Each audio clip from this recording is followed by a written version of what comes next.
nga, para sa ating parte ng programa kung saan hindi muna natin sasagutin ang wala kwentang tanong ng ating ka-vibes. Pero meron akong inihanda bilang pagpupugay sa lahat ng mga kababaihan sa buong mundo dahil March is Women's Month, mga ka-vibes. Buwan ito ng mga kababaihan, buwan yan ng misis mo, di ba? Buwan yan ng anak mong babae. Yan, lahat ng babae itaas ang kamay. Oh yeah, taas ang kamay. Diba? Para sa lahat ng mga babae nga araw-araw nakikipagbakbakan, diba? Abante, babae. Kaya naman, ito ang pinaghandaan ng mama mo kumakaripas ang tawa. Diba? Sa loob ng 10 minuto, abay pagpasensyahan nyo na, basta haharanahin ko na lang kayo para happy ang lahat para sa ating Buksan sa agahan! Buksan sa agahan! Oh my goodness! O ano na? Ready na! Palakpakan na muna! Para sa lahat ng kababaihan!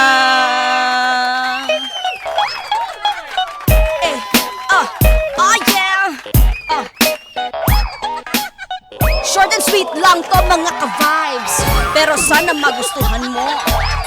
Oh yeah! Alright!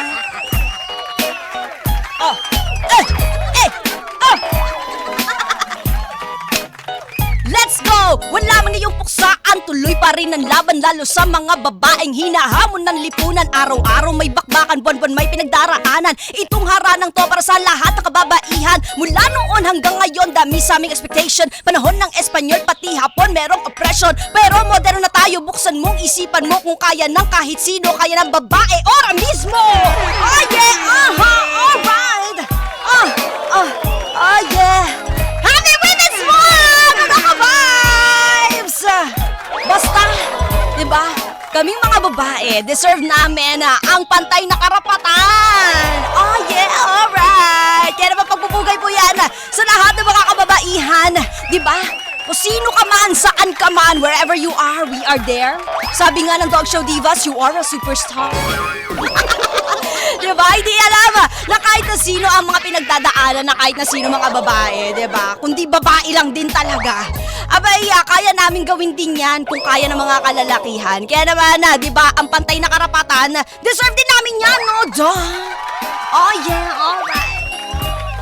At, diba, ngayong Marso, patuloy natin yan ipagsisigawan ang pantay na, diba, oportunidad. Pati sahod, syempre, dapat pantay diyan. Alam nyo ba mga ka-vibes, sa ibang mga bansa, dito sa Pilipinas, hindi naman. Diba? Pero sa ibang bansa, kapag may gender-based din ang kanilang salary grade, na kapag mga babae, mas mababa yung sinasahod nila. Pero yung mga kalalakihan, mas malalaki po yung mga sinasahod nila. Just because, lalaki sila. Ganun talaga. Diba? Pero dito naman sa atin, diba, isa tayo sa mga nagre-recognize ng equality din pagdating sa mga workplace. Oh, diba? Kaya naman, diba, yan ang ating, tawag dito, hotdog. Panawagan. At syempre, diba, patuloy nating sasamahan ng ibang mga kababaihan sa laban na yan. Patay na karapatan na pagdating sa oportunidad, sahod, edukasyon, at ano pa man yan, diba? Dahil kahit na sino, kaya din ang ginagawa na kahit na sino din. O, diba? At hindi naman ibig sabihin nun. Hindi lalamangan natin ang iba din mga gender, di ba? Pantay-pantay lang talaga dapat. At kaya namin gawin yan kahit dinudugo pa kami, be. Sinasabi ko sa inyo. O ano kayo ngayon? Yan naman!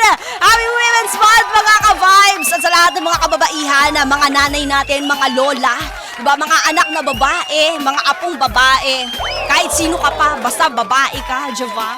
At pusong babae ka, aba, Happy Women's Month sa'yo. Alright!